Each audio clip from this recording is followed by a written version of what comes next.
Uwiteka Mana nkuru mu izina rya Yesu Kristo turagushimiye ko watugize umugambi ukomeye isi itararema.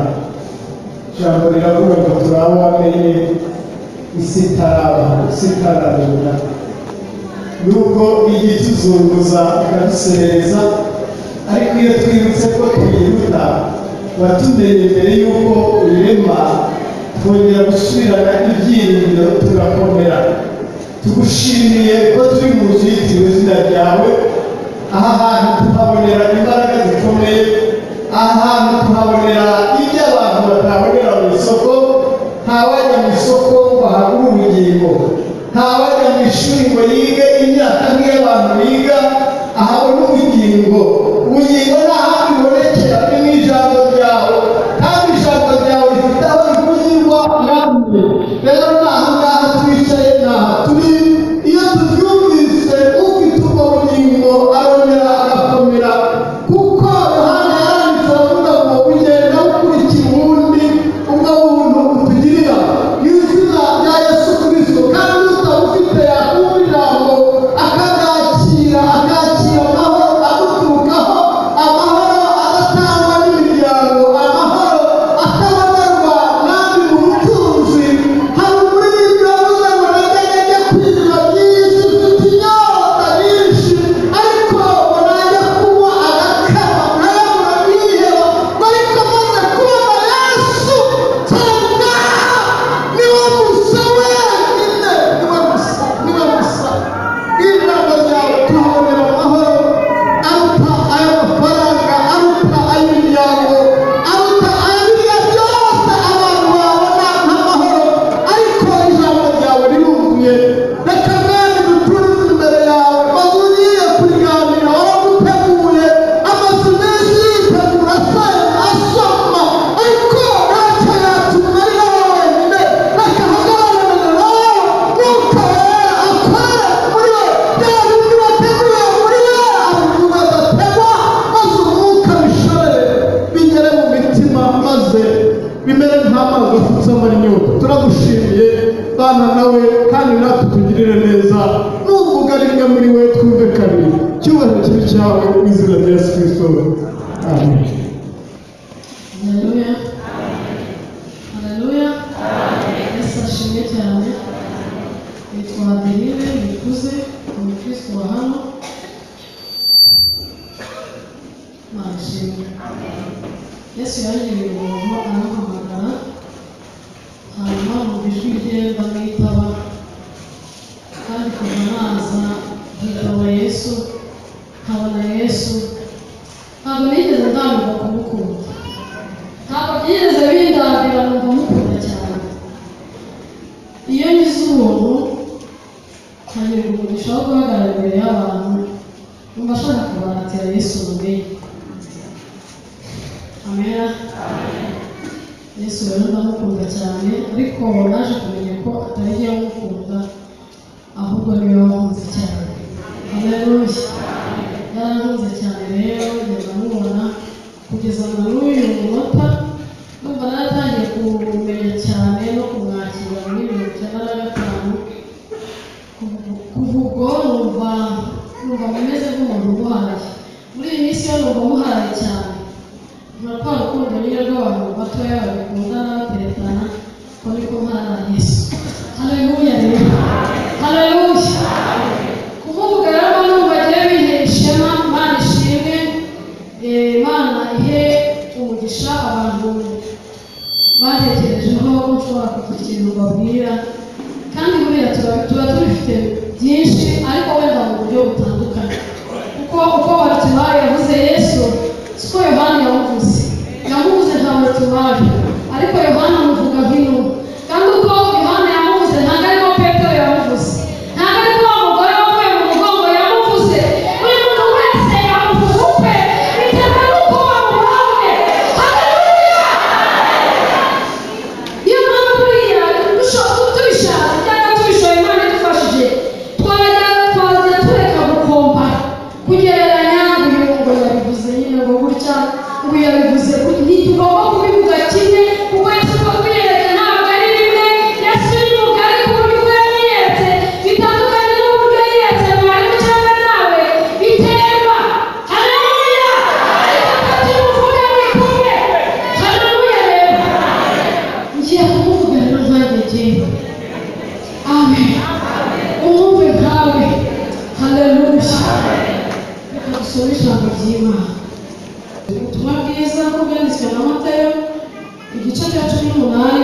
umurongo wa 18 haranditse ngo ndababwira ukuri yuko ibyo muzahambira mu isi bizaba bihambiriwe mu ijuru, kandi ibyo muzahambura mu isi bizaba bihambuwe mu ijuru. 19 kandi ndababwira yuko ababiri muri mwe nibahuza umutima mu isi wo kugira icyo basaba cyose bazagikorerwa na Data wo mu ijuru.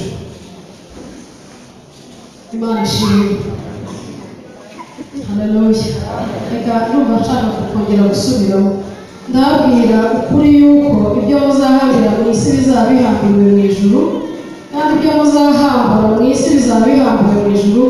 Kandi ndababwira yuko ababiri muri mwe bahuza umutima mu isi wo kugira icyo basaba cyose bazagikorerwa na Data wo mu ijuru. Amen.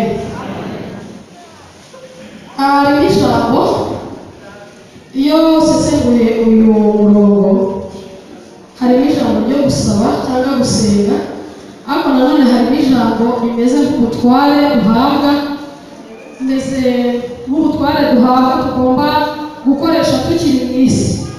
Amen. Yesu yari kutubwira, ari kubibwira ariko abitubwira nk'itorero.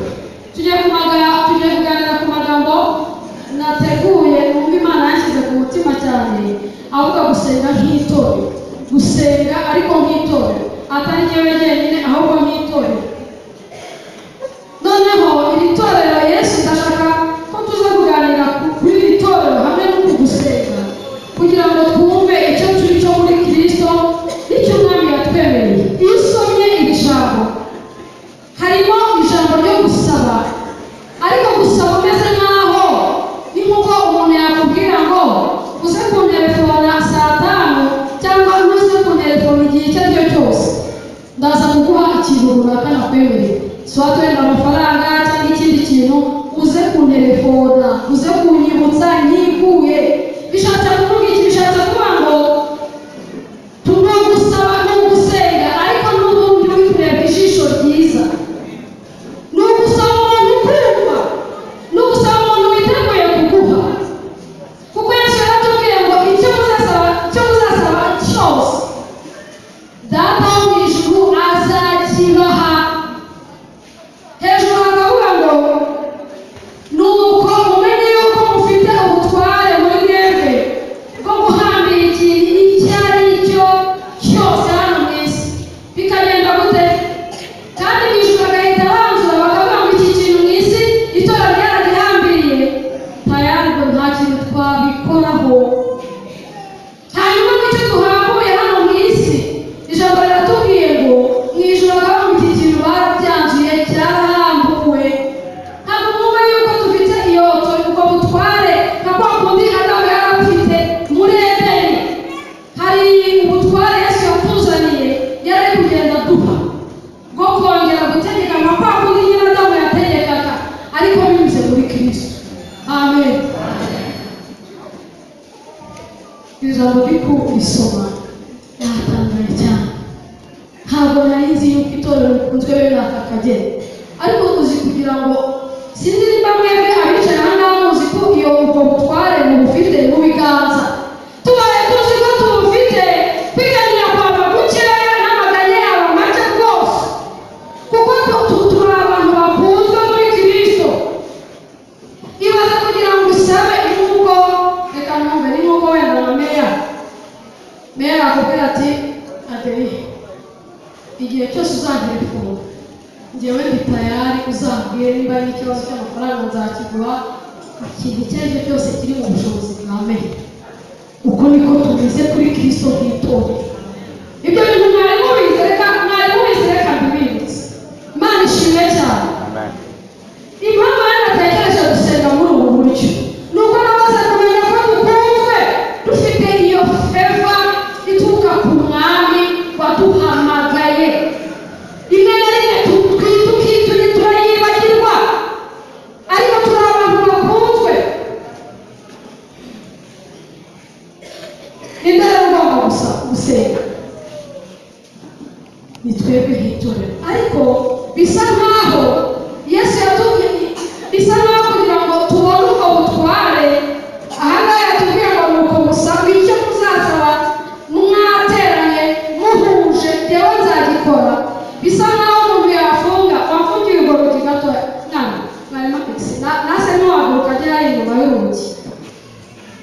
bebere ukuntu bimeze.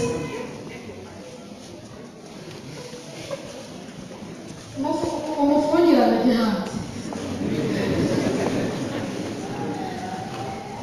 bisa nkaho tutarasenga Yesu afungiranwe hariya, ariko tugisenga tuhita tumufungurira. Haleluya. Ufungurira umwami n'ikigereranyo, turamufungurira akaza akatujoyininga akadusanga yamara kuza ngwino hano samuzendukaho wanyuzamo amaso. Haleluya.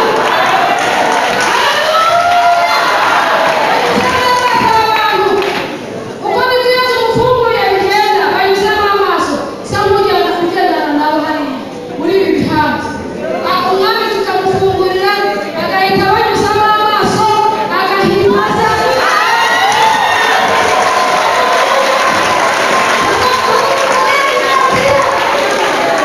tukamuha uburenganzira akaza agatangarira muri twe. Agenda yicaye yasamuha umugisha. Isengesho dukora ni ugufungurira umwami. Noneho ubwo butware iyo umwami yinjiye muri twe otomatiko ako kanya ubutware dufite n'itorero buba activated, mutangiye gukora, turategeka bigakunda, turategeka duhoza iyaje. Haleluya. Iyo aje ari gutambagira ahita amenya amaze imyaka 38 agahita avuga ngo abantu tujyane nta ikindi kintu, agahita amenya abari kurira, agahita amenya ababayeho nabi, agahita amenya abashonje. Uko kugenda atambagira iyo twamukinguriye agenda atambagira. Haleluya. Wari we dufite ni nawe twakiriye. Amen. Arakora rero. Ya agakorana natwe agakorera muri twe. Haleluya. Akamenya abamaze iminsi bafite ibibazo yarangiza akagenda abikemura iyo abishatse. Rero aravuga ati mwari mubizi, mwari muzi ko nateranya nawe. Iyo abishatse arabivuga, atabishaka ntabivuge. Ubundi ibyo atavuga nibyo byinshi. Haleluya. Abagirira neza ni benshi n'urukundo rwe ntabwo rurondoreka, ariko siko byose abivuga. Ariko hari igihe abivuga usikiza impamvu abivuga ni ukugira ngo gusa umenye ko yari ari kumwe nawe, kuko yadusezeranyije yuko azabana, kugira ngo byibuze mumenye ko yari ahari kandi yubahirije isezerano rye rivuga ngo sinzagusiga, nzabana nawe, nzakuyobora, nzakugirira neza. Ubundi nicyo bivugira kugira ngo byibuze ujyane ako kantu k'akanyamuneza kuko ubundi aba ahari, ubundi arakora ibyo akora nawe abivuga. Haleluya.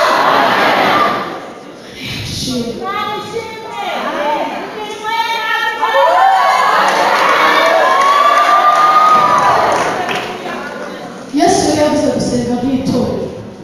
Yaravuze ngo abantu babiri, yageze kuri minimum, yageze ku bantu bake bashoboka. Kubera iki? Kubera ko yari azi ko nk'itorero hari igihe abantu bazaba ibumbe, bazaba bake, ariko nabwo muri iyo mwaba bake mukaba babiri bombi, noneho mugaterana mugahuriza umutima kugira ikintu musaba. Njyewe Yesu turi kumwe na Data. Ubundi yatubwira ngo dusenge, ahita yotsa igitutu Data, noneho Data agahita abikora. Haleluya. Data ahita abikora, ahita avuga ngo dore babiri bonyine bateranye kandi bateranye mu izina ryanjye, barasabye ngo bakirize igihugu. N'urugero Data agahita yibwiriza kubera umwami Yesu. Bibiliya avuga ngo yamweguriye byose, agahita abikora. Uzi gusenga ufite ijisho ryiza rikureba, uzi gusaba ufite ijisho ryiza urubuto, ufite ubwo busonga. Haleluya. Ese mujya mubwiruka? Reka mbabwire, iyo usoma ijambo ry'Imana ubona ko Yesu hari ibintu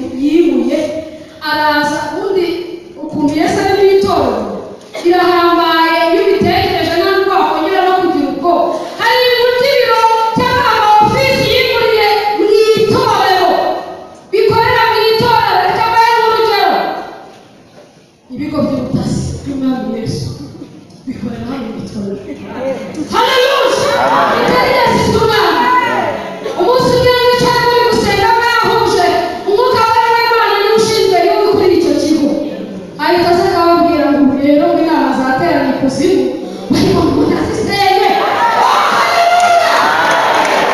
bana abantu umuntu warugiye kukugirira nabi bayi inama ziri guterana bari kumva ntabwo nateranye nawe ngo ndabisenge umwuka w'Imana ni kuri ikigo cy'ubutasi umwami Yesu yarakibuye ntabwo kikiri mu ijuru kiri hano mu itorero haleluya mukabera ni udutatira akaza akatubwira kandi agahita tugira inama ati rero reka mbagira inama senga iminsi ibi bintu rero agahita tugira n'inama amen iyo ni feva mu rukundo Imana yatugiriye noneho ibintu bijyanye na minisiteri z'ingabo minisiteri y'ingabo Yesu ubwe ni umwami akaba na shefu d'etat major akaba na minisitiri w'ingabo haleluya hari muri bibiliya zerere baravuga ngo nimuze ngabo z'umwami tujya mu ntambara kandi umugabo uziroye ngo ni Yesu Kristo umwami kuba umwami yiruhanyije aravuga ngo kugira ngo mekingisho menye ko byagenze neza ntabwo bahereza Mikayeli uwo bavuga jyewe ubwanjye ndigirayo isigabo ubwoko ndawuyoboye ndamubera umugabo Bibiliya ivuga ngo iki ivuga ngo Abisiraheli bari bari mu butayu haleluya arangije ngo umwami witwa Baraki ngo yatumye ngo Baramu ngo naze bamuvumire bisoga usukaza akaga yahuye nako yagiye kubona mwiyerekwa agiye kubona umwami Yesu aravuga ngo Imana yabo bakuye mu Egiputa yigize gute niyibajyanye haleluya niyo idushoreye umwami Yesu yaje kubiha abamarayika aravuga ati reka reka njyewe nzabyikorera nzababarira umugaba haleluya ubundi ibyo bintu iyo ubyumvise nta nubwo wakagombye kugira ubwoba wakagombye kwishongora uri mu Mana byaba ngombwa kwizera kwawe kukazamuka rwose ukumva ntufite gutinya umugabo utuyoboye ni umwami Yesu haleluya noneho umwami Yesu kugira ngo wumve ukuntu yahaye agaciro abantu b'Imana bamukoreye ibintu by'imyubakire nabwiye ngo hari ibiro yimuye yabizanye mu itorero ibintu bijyanye no kubaka yaravuze ati reka reka reka reka kugira ngo inyubako bazubaka izakomere arababwira ngo jyewe Yesu nzubaka itorero ryanjye ku rutare aho amarembo y'ikuzimu niyo byagenda gute atazashobora kandi tuzi ko ari utubereye igitabo ibintu byose yaje kubita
yakiriye na se n'umwuka ahitaza n'ibyo bintu inzira ibihabiye muri wowe ubwo muri inzira urimo ipakira ibyo biba birimo ibintu byose biba bihishe muri we kuko niho honyine hari sekirite aho umwanzi atagera. Amen. Yaribaza ko abantu badafite Yesu. Amen. Kandi ibyo bintu tubirya tukanabimwa ku buntu. Niko Yesaya yanditse yavuze ngo n'udafite ifeza nawe naze ntabwo byabagurisha uva kuba wamweretse umutima. Yesu yiteguye kukubera n'ikintu icyo ari cyo cyose. Niyo mwubaka uretse no kubaka ku rutare aragenda agahinduka agatereka iyi nyubako ntabwo yizeye ntayibereye ibuye rikomeza imfuruka agahita ajya no muri iyo nyubako akabera ibuye rikomeza imfuruka kugira ngo amenye neza ko abirimo. Niyo mpamvu ikintu cyose itorero ry'Imana rikora hatari umwami Yesu iyo ni feki muba mwatsi muba mwagiye ku ruhande nta kintu mwamurimo. Uwo ni we Yesu adupfiriye adukunze muri twe gukorera muri twe. Ubundi maze kwishyurirwa ibintu nk'ibyo ntabwo wakagombye kugira ubwoba wakagombye kuzamura kwizera ukamenya ko twizera umugabo nyamugabo kandi muri we harimo ibintu byose. Amen. Ngaho nimwumve muri iyo sisiteme y'umwami Yesu. Mw'isi tujya tuza gushaka amasisiteme muzo mw'isi nyine biki wabona akazi byanze ugahita nyine umuntu wabona ubucuruza byanze ubundi ibintu byo mw'isi byose birimo amakoti nuko nyine isi igenda ibikaza ariko sisiteme zubakira mu mwami Yesu urumva kuzisengeramo bikomeye aho umwami Yesu ari byose. Noneho umwuka werekana kwigisha gusenga. Noneho waba urimo kurira umeze nk'abana batarimo kuvuga Yesu akaba yanabyumvise. Gusengera muri iyo sisiteme no gusabira muri iyi sisiteme y'umwami Yesu urumva bikomeye. Bitunaniza iki? Dusenge icyo tuzasaba cyose niko bibiri tubwiye data azagikora. Tugomba gusenga ubwanjye tuzi ko itorero rimwe Bibiliya ntabwo ni ibihe bigurisha ni ibintu nk'uko namaze kubabwira ngo ibintu byose muri iyi minsi biragurishe. Imvura dusigaye tuyisengera tugakanura amaso tukabona ngo si imvura nayo yaba tukabona ngo si izuba. Abacuruzi bose bananira akazi n'abananira amafaranga agenda ducanga umuntu aba yatari kugabana guciye mu myanya y'intoki nuko wenda uba wayabonye hanyuma se hari n'abandi bayabuze. Ibintu byose ibihe biraruhije tukagira no kumva inkuru mugenzi wacu yaravuze ngo ese mwari muzi ko iki kirere harimo impfu nyinshi zitwara abana. Turi mu bihe turi muri ibyo bihe tugomba gusenga kuko turi mu bihe bibi. Ikindi turi ku rugamba. Hari umwami umwe wigeze yavuga bamutumyeho amwishongoraho baravuga bati tuzagutera tuzagira gute. Nawe arababwira ngo iyo umuntu yambaye umwambaro agiye ku rugamba ye kwirata nk'uvuyeho. Twebwe turacyari ku rugamba rukomeye. Tugomba guhangana mu isi natwe ubwacu tukamenya kwitsinda kandi tugahangana na Satani ugenda yiga amayeri yo kugusha abantu b'Imana. Tugomba gusenga kuko ubu turi muri iyi si tureba haje isi ya gatatu igiye kudutwarira abana yatwaye abagore twaheze ku isi y'ikoranabuhanga n'isi iri kuvuka. Ibintu byose ibibi n'ibyiza biri kujyaho abantu bose bashiriyeyo. Rimwe na rimwe umuntu akabura igihe cyo gusenga kubera ko amaze umwanya kuri TikTok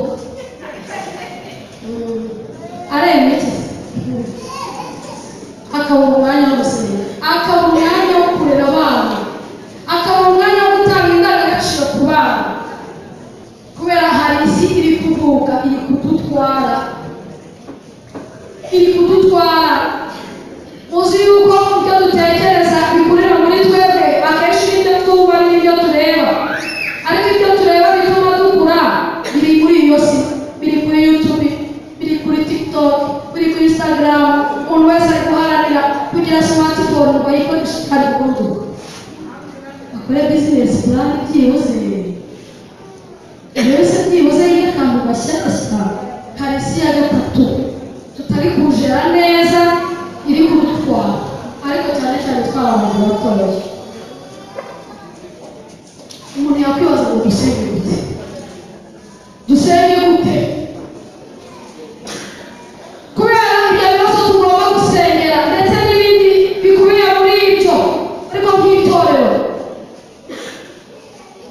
natwe ubwacu turagenda duta agaciro. Ugiye muri iyo si kuvuka ukumva bavuga abantu b'Imana ukareba uko abantu b'Imana bibereka ukibaza niba ubwami bw'Imana buri gukomera cyangwa buri gusenyuka gahoro gahoro. Noneho ukibaza uruhare rwawe ukibaza gusaba abana bacu ejo hazaza bazaba bameze bate. Dufite ibibazo bikomeye gusa biroroshye ku rundi ruhande byaterwa n'ingamba twafashe. Umunsi umwe Imana yabwiye Abisirayeli bageze i Yeriko babonye inkuta zikomeye ndende ubwabo ntabwo bari badafite Imana itabahaye ko babigenza ntabwo byari gukunda kuko natwe ari byo turi kubona ubu bikomeye bigize ababyeyi. Abana b'abakobwa bakaducika n'ab'abahungu bakaducika abagabo bakagenda.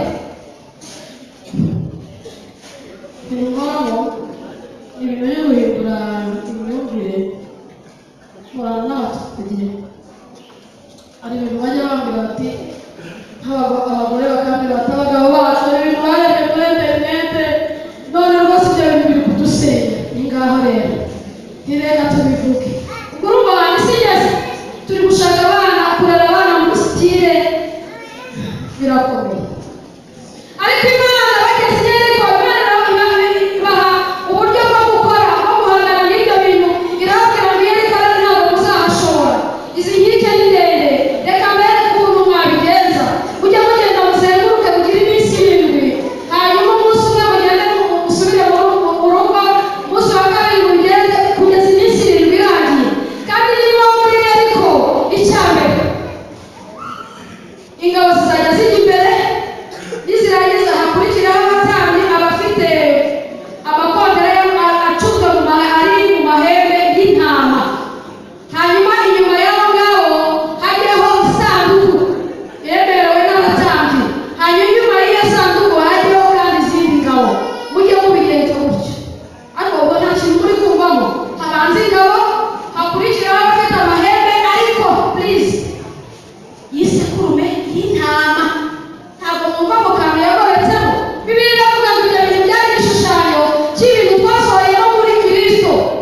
shera bamaze gutsindwa nabo bari batsinzwe byanze Imana yabo ifete byayicanze biciye ibisebe bapfuye nabi arangije arabwira ngo noneho nimunyegere sasa bibacanze tukifata Imana kugira Imana kandi dufite Imana ikorera muri twe yimuye ibiro ibihano biri hano gusa bisaba kubyumva. Haleluya! Ibi bintu bisaba kugira ngo ubyumve birahari birafatika Mwami Yesu ari muri twe dufite feva dufite ijisho ryiza ritureba rituruka ku Mana. Haleluya! Twibagirwa turabitse dufite ibyo byasezeranijwe dufite ubutunzi buhishe muri Kristo. Nabwira impamvu kugira ngo bigende neza Yesu yakoze ku buryo buri kintu cyose akibikamo kugira ngo kibe gifite umutekano. Niho honyine hari umutekano. Eliya arambwira noneho nimunyegere akoze intambwe zirindwi kugira ngo asenge. Cyambere arambwira ati nimunyegere nubwo ari wenyine ariko ari kumwe n'abanyabyaha ntacyo. Bamaze kumwegera bose ni nk'aho bari bagiye kwemera kujya mu muyoboro wa Eliya. Arabwira ati sasa nimuze ari kuva mu maraso abagize gute baraza. Ubwa kabiri bahita afata amabuye buri buye rigaragaza risimbura buri muryango amabuye 12 asa n'igicaniro. Bishaka kuvuga ngo buri muryango wose wari uhagarariwe kandi noneho bagombaga kubanza gusana. Buri muryango wagombaga kubanza gusana ibitameze neza hamwe hagati yabo n'Imana. Arangije gatatu ngo bacukuye bamaze gusana no kubaka bacukura impande z'igicaniro wakwiye kujya indebe ebyiri z'imbuto. Urumva iyo umuntu amaze gusana no kwihana agomba kwera imbuto zikwiriye abamaze gusana nyine amaze guhacukura sasa bahita barenzaho inkwi. Inkwi mu mvugo yacu ngo ni amasengesho. Kwera imbuto ni byiza ntibihagije ongeraho gusenga. Hanyuma arangije ku nkwi ashyiraho igitambo bashyiraho ikimasa baragicagagura. Bibiliya itubwira ngo iki icyo gitambo kigereranya natwe cyangwa nuko utange imibiri yanyu ibi bitambo bizima byera bishimwa n'Imana ariko kuyikorera kwanyu kugize gute. Hanyuma rero igitambo kirabonetse inkwi zabonetse imbuto bazeze amasengesho arahari ni byiza. Hanyuma ngo bahita basukaho amazi sasa. Ndagira ngo mbabwire ngo ibyo bintu byose tutasutseho amazi tutari mu ijambo ry'Imana ntabwo bikunda.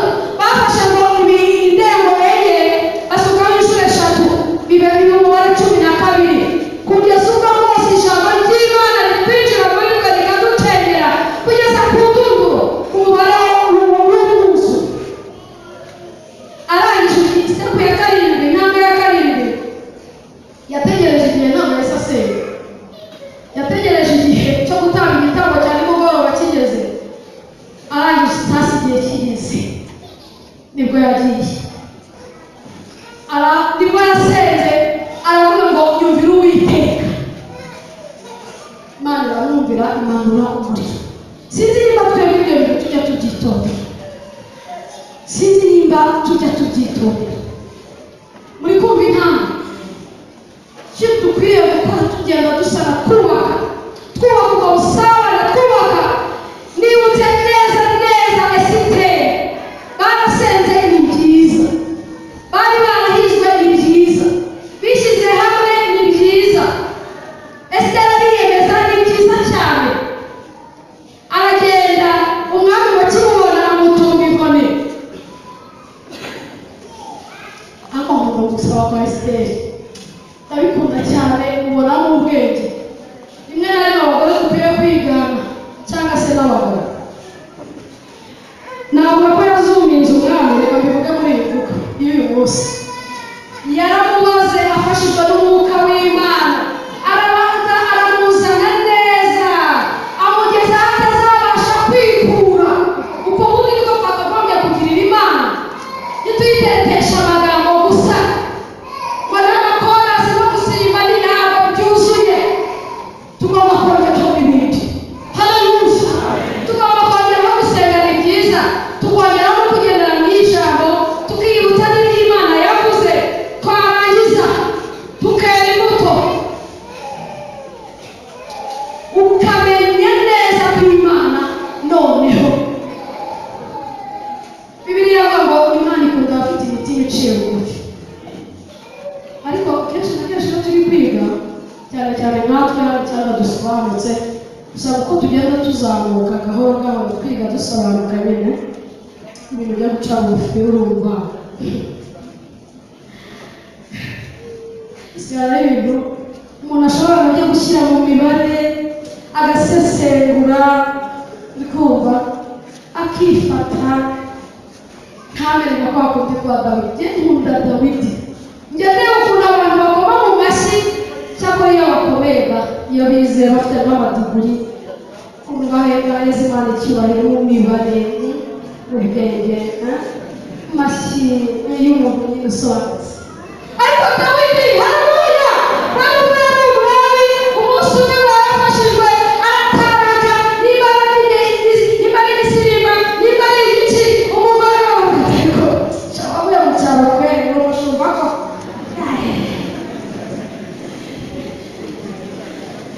twebwe iyo turi imbere y'Imana urayizana ukareka no mu mutima n'amashuri ukayibagirwa, kubera ko ari ikintu dushaka ku Mana, dushaka gukora ubusabane n'Imana. Esiteri aba umwami aramuzana. Mumenya abwira abagore bigisha nababwira ngo nta kintu umugore atageraho yabishatse. Iyo bashaka kubaka urugo wabishatse birakunda. Wabirakayemo wabirakayemo ugati njye ntaho uzajya uyu mugabo uretse ntabwo yakumanira. Niko Esiteri yabigenje, yamuzuminze aramubara neza. Umwami aramwiyima yakibonye, niba yahise atubwenge ati nguki kimwe cya kabiri bigenze nte, kandi ati nimuze munkera, nimuze abanyakubahwa. Ajya munkera bararya baramwiyima, twambabariye muri iki wagira ngo niwe yashakaga gutanga kubera akazi k'amasengesho bari basenze. Haleluya! Hagati umwami rwose ntibabishimiye, yapfuye ubazwa yari kumwaka avuga ati wambabariye nkaguha koko, nkaguha sona nifuza iki, wifuza iki koko. Aramubara arangije ntamutumana n'umwanzi wabo kugira ngo neza noneho Imana yari mu kazi ikoresha n'ibindi bintu ku ruhande kugira ngo bizagire imbaraga. Ku munsi wa nyawo aramubwira ati Nyagasani, ndakwaka neza agatwe kawe, dore hato uyu nguyu niwe nyirabayazana. Sinzi niba tuzi twebwe gusaba Imana, dusaba utuntu duciriritse, ubushize narabivuze, dusaba utuntu umwami wicaye muri twebwe yakwiye, dusaba utuntu tworoheje rimwe na rimwe tungana no kwizera wagira ngo nta n'icyizere dufite uwo gusaba. Dusaba utuntu tworoheje cyane cyane ko tuba twibagiwe agaciro dufite muri Kristo, bigatuma dusaba utuntu twa feke. Ntabwo mvuze Esiteri gusa nitwisobanukirwa tujye tumenya gusaba, kandi usaba ikintu gifatika kizagira imbaraga ku bantu bose. Imana tugirire neza. Dufite byinshi byo gusengera,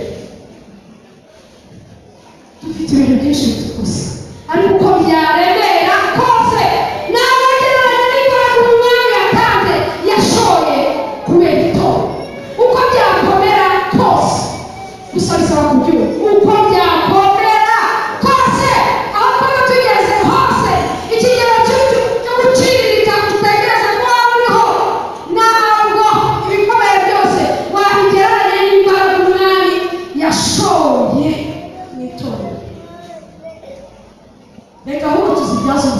reka dusenge Imana.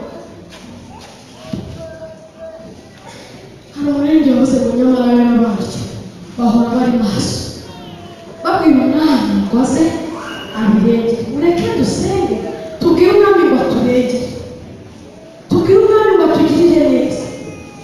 Twakwigana abo bene data cyangwa wakoresha ubundi buryo bwawe ariko upfa kuba mfite kwizera. Dusenge turi kumwe, dusenge. Hari umuntu waba ushaka kwakira umwami Yesu? Twebwe twakiriye umwami yazanye na se azana n'imigisha. Niyo mpamvu Bibiliya itubwira ngo yatugabiye imigisha yose yo mu buryo bw'umwijuru yose. Ntawe ushaka kwakira Kristo niba nawe. Reka twisenge, dufite ibintu byinshi tugomba kubwira umwami. Wicaye mu itorero, wicaranye natwe aha hantu, nabasaba ko duhaguruka tugasaba kandi dusabe neza. Reka ningire Pasiteri Gabriel aza dusengere. Dufite byinshi bitugoye, reka dusenge n'itorero. Reka dushyire hamwe kuko umwami yashaye imbaraga nyinshi mu itorero. Reka dusenge dusabe Imana turengere Yesu wamugisha. Mana mu izina rya Yesu turagushimiye kuri Imana yo gushimwa, Mana y'amahoro, Mana y'agakiza. Wowe waduteranyije kuri uyu munsi ukadutegurira neza akwiye mbere ya Satani kugira ngo umwanzi wacu akorwe n'isoni, kuko yifuza ko umuntu wese kuri twebwe ubugingo bwe butahemukira muri iri teraniro. Ariko siko biri, kuko Imana yo mu ijuru yabanye natwe mu iteraniro ryacu. Tugushimiye kuri Imana yarabaye muri izi gahunda zose uko zagiye zikurikirana. Wagiye ugaragara n'Imana isumba byose, uriyerekana mu buryo bw'ibitangaza. Gingo bwacu bwembukira imbere yawe, dutegurira ijambo ryawe rikomeye. Ndagushimiye Uwiteka Mana yacu kubw'aya magambo twumvise. Magambo yawe ni amagambo mazima, ni ubuzima bwacu, niyo mibereho. Mu izina rya Yesu niyo mpamvu tugushimiye kuri iri jambo twumvise uyu mwanya.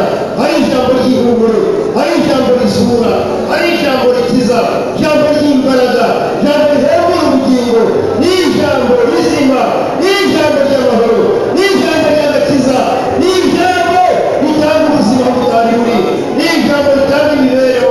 Ijambo ryawe rirakomeye cyane, turabigushimiye kuri duhaye muri iki gitondo. Ubugingo bwacu bwose buza imbere yawe, twagurikira imbere yawe kugira ngo twese uko tungana nishobora kumvira ijambo kandi abizi neza yuko ijambo ryawe ni indorerwamo twireberaho. Umuntu wese yakwireba akibona muri iyo ndorerwamo akabona agashyitse cyangwa se anakoze ibyo Imana ishaka, iryo jambo rikamugorora rikamusubiza mu murongo. Niyo mpamvu duhagurutse, kubera ko turi abantu ntabwo twakoze ibyo gukiranuka gusa, kandi n'ibindi twagiye ducamo bikagenda bitugora muri ubu buzima, muri iyi si turimo. Ariko uri Imana y'imbabazi, uri Imana y'urukundo, uri Imana ibabarira, uri Imana itanga imbaraga, uri Imana y'amahoro, uri Imana y'agakiza. Ntabwo wabikora niba kwirengagiza abantu. Muri iri teraniro abagabo turahagaze, ababyeyi barahagurutse, abasore barahagurutse, ndetse n'abakobwa bagusaba izindi mbaraga kugira ngo umuntu wese ahatagenze neza yazwe n'amaraso, amaraso ya Kristo yongera mutunganye kandi mucumure murege kwagiremo, murege kwambara imbaraga imbaraga y'Imana. Amaraso ya Yesu tweze adutunganyiriza imigambi ahantu hose, haba kuhagira imibabane, haba ku mabatari n'ibindi bintu byose. Imana itunganye maze dukure mu rubanza rw'icyaha. Dusabye imbaraga z'Umwuka Wera kugira ngo zikomeze zituyobore, kandi izo mbaraga zidufashe urugendo twatangiye tuzarusoza amahoro. Umugisha umwigisha n'abigishwa bose bumvise iri jambo bahabwa umugisha n'Imana. Reka tugukomere amashyi.